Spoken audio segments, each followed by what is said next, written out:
지난주에는 남왕국 유다의 왕이었던 아사랴와 그의 아들 요담 왕에 대해 말씀을 드렸습니다. 남왕국 유다의 제10대 왕이었던 아사랴, 그는 우상을 숭배하고 또 제사장의 고유 사역인 성전 분향을 자기가 나서서 직접 하다가 하나님의 저주를 받아 그 자리에서 나병에 걸렸죠. 그래서 약 10년간 별궁에 격리되어 지내다가 죽었습니다. 그래서 그의 아들 요담이 25세 유다의 제11대 왕이 되어 16년간 남왕국 유다를 다스렸는데 그 역시도 여전히 우상의 산당을 존속시키며 백성들로 하여금 거기서 우상에게 절하고 분향하게 함으로써 여호와 앞에 큰 죄를 범했다고 했습니다. 그래도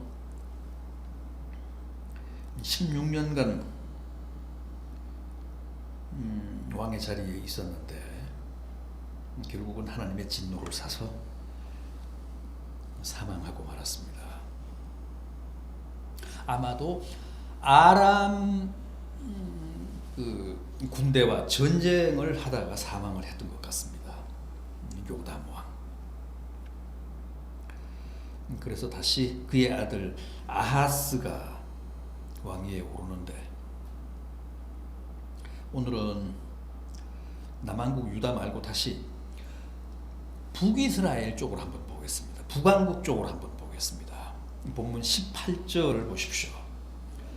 여기 나오는 스가랴는 북이스라엘의 제14대 왕인데 선지자 스가랴와는 다릅니다. 동명이인입니다. 그런데 이 사람은 불과 6달 밖에는 왕위에 있지 못했습니다. 왜 그랬을까요? 9절을 보십시오. 열왕기하 15장 9절을 보십시오. 그의 조상들의 행위대로 여호와 보시기에 악을 행하여 이스라엘로 범죄하게 한 느밧의 아들 여로보암의 죄에서 떠나지 아니한지라. 스가랴 왕도 그 조상들이 범한 죄에서 떠나지 못했다고 합니다. 그 조상들이 범한 죄, 느밧의 아들 여로보암의 죄란 뭐였죠? 우상 숭배 아닙니까? 금송아지 숭배. 그러니까 이스라엘은 남북 왕조가 다 우상 숭배 때문에 망했습니다. 우상 숭배, 느밧의 아들 여로보암의 죄, 그것 때문에 모두 멸망했습니다. 남북이 다 그렇습니다. 개별적으로 보면 더러 여호와 보시기에 정직하게 행한 부분도 없지는 않았지만, 그러나 결국은 다 우상 숭배, 여로보암의 죄 때문에 멸망했습니다.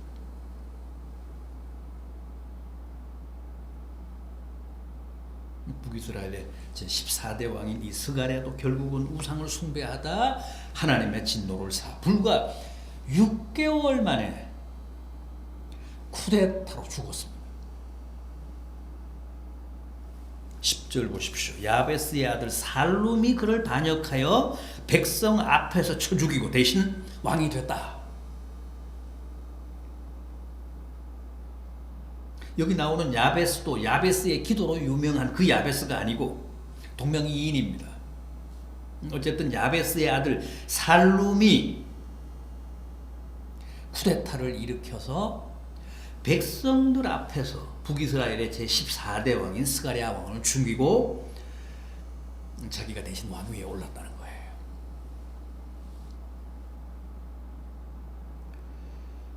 그러나 왕의 자리에 오른 지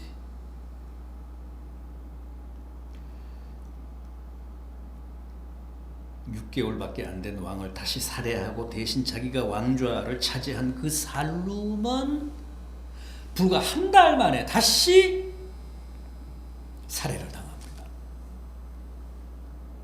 13절 이하 보십시오. 유다 왕 우시야 제39년에 야베스의 아들 살룸이 사마리아에서 왕이 되어 한 달 동안 다스리니라. 가디의 아들 므나헴이 디르사에서부터 사마리아로 올라가서 야베스의 아들 살룸을 거기서 쳐 죽이고 대신하여 왕이 되니라.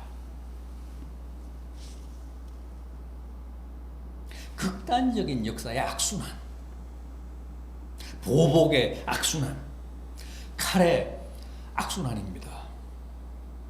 피가 피를 부르고 칼이 칼을 부르고 보복이 보복을 부르며 북이스라엘의 역사와 권력은 끊임없이 이렇게 악순환을 거듭했습니다.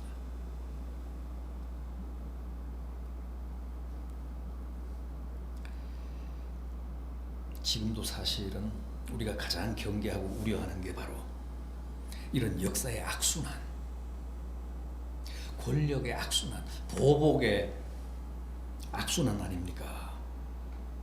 어떻게든 이 악순환의 고리를 끊어야 하는데 한번 악순환에 빠지면 참 거기서 헤어나기가 쉽지 않다는 게 과거 이스라엘 역사고 또 오늘 우리의 근대사입니다.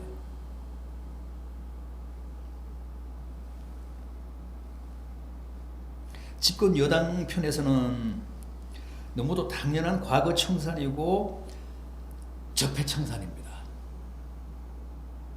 그래서 역대 대통령들이 다 감옥에 들어가고 또 전 정권의 실세들이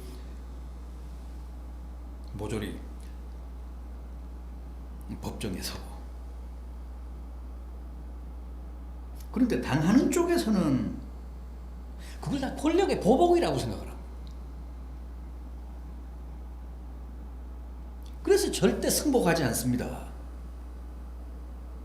복수심만 불태우다가 복수의 칼을 갈다가 드디어 정권이 교체되면 다시 똑같은 과거 청산, 적폐 청산이라는 명분으로 대대적인 숙청과 피비린내 나는 보복이 벌어집니다.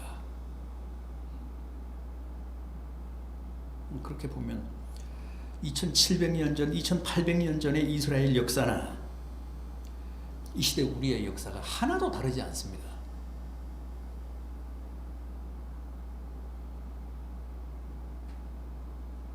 역사의 악순환이라는 근본적인 문제는 정말 하나도 변한 게 없습니다.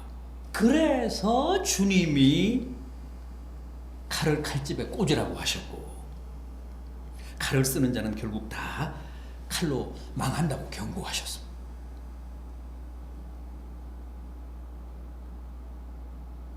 주님이 칼의 비극, 칼의 생리, 칼의 악순환을 꿰뚫어 보신 겁니다.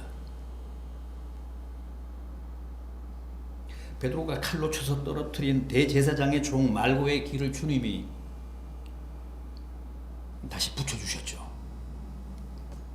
거기서 가장 중요한 것은 주님이 당시 상황을 베드로가 칼을 휘두르기 전으로 되돌려 놓으셨다는 거예요.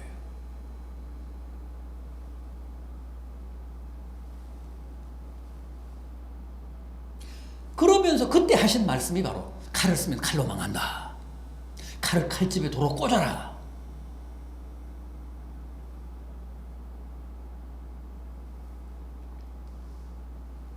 여기 쿠데타로 왕의 자리에 오른 지 한 달밖에 안 된 살룸을 죽이고 다시 자기가 북이스라엘의 제16대 왕이 된 므나헴은 원래 군 사령관 출신인데 아주 성정이 잔인하고 과격하고 또 비굴한 사람이었습니다.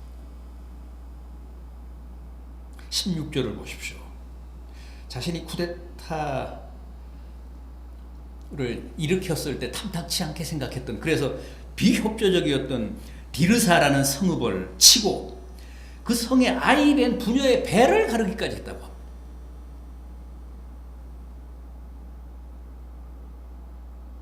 이건 잔인한 이방 침략자들이나 하는 짓인데 자기의 쿠데타를 지지하지 않았다는 이유로 이렇게까지 자국 백성을 동족을 잔인하게 살해하고 보복하는 걸 보십시오.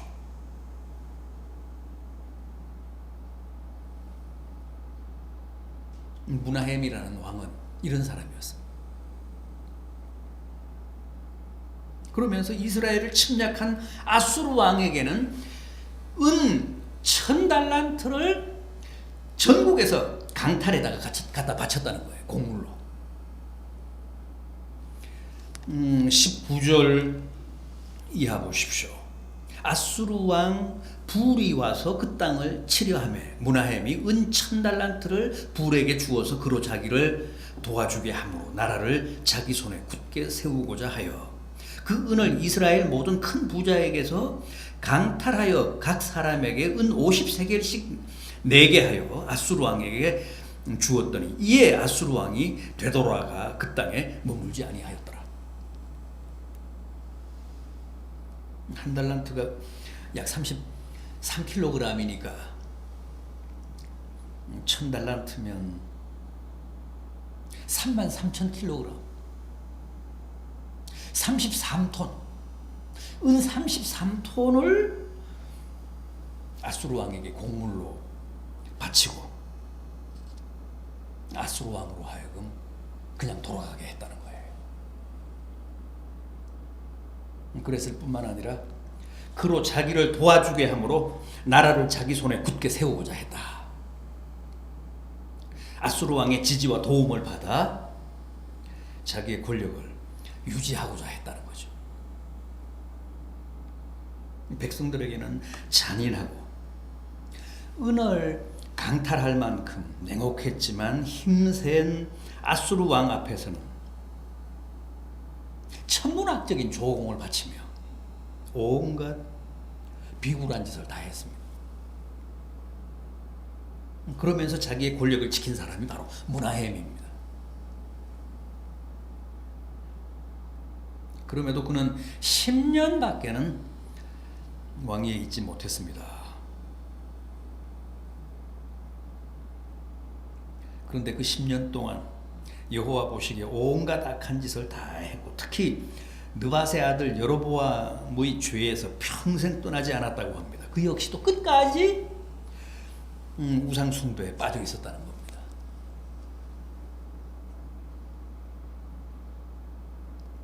우리는 흔히 한 나라의 최고 지도자는 하늘이 내린다고 하죠. 지금도 우리는 그런 말을 자주 씁니다. 그러나 이스라엘의 과거 남북 왕조사를 보면 꼭 그렇지만도 않은 것 같습니다. 이스라엘은 명색이 신정국가 아니었습니까? 하나님이 직접 나라를 치리하신다는 그런 국가, 신정국가였음에도 모든 왕들이 다 다윗이나 솔로몬처럼 하나님이 세우신 왕들은 아니었습니다. 오히려 더 많은 경우 쿠데타로, 불법적으로, 또 세습으로 어쩌다 왕이 된 경우가 훨씬 더 많았고, 그래서 믿음이 있고 품격이 있는 왕, 정말 다윗처럼 하나님의 마음에 드는 왕은 거의 없다시피 했습니다. 남한국 유다나 북한국 이스라엘이나 똑같았습니다. 모든 왕들이 하나같이 하나님을 거역했고 우상을 끝까지 섬겼고 교만했고 또 포악했습니다. 그래서 이스라엘 역사가 그토록 파란만장했고 기구했고 또 한순간도 평안하거나 복된 때가 없었습니다.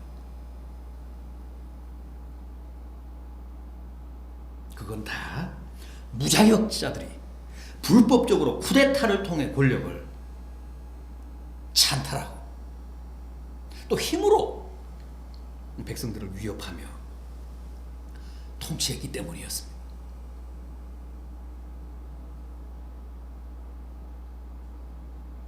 문하햄도 바로 그런 류의 아주 폭력적인 왕이었는데, 불법적인 왕이었는데 결국 오래 살지 못하고 오래 왕위에 있지 못하고 10년 만에 죽었습니다. 그리고 다시 그의 아들이 대를 이어 왕이 됐다고 합니다. 과거 이스라엘의 역사를 보면서 참 생각되는 게 많습니다.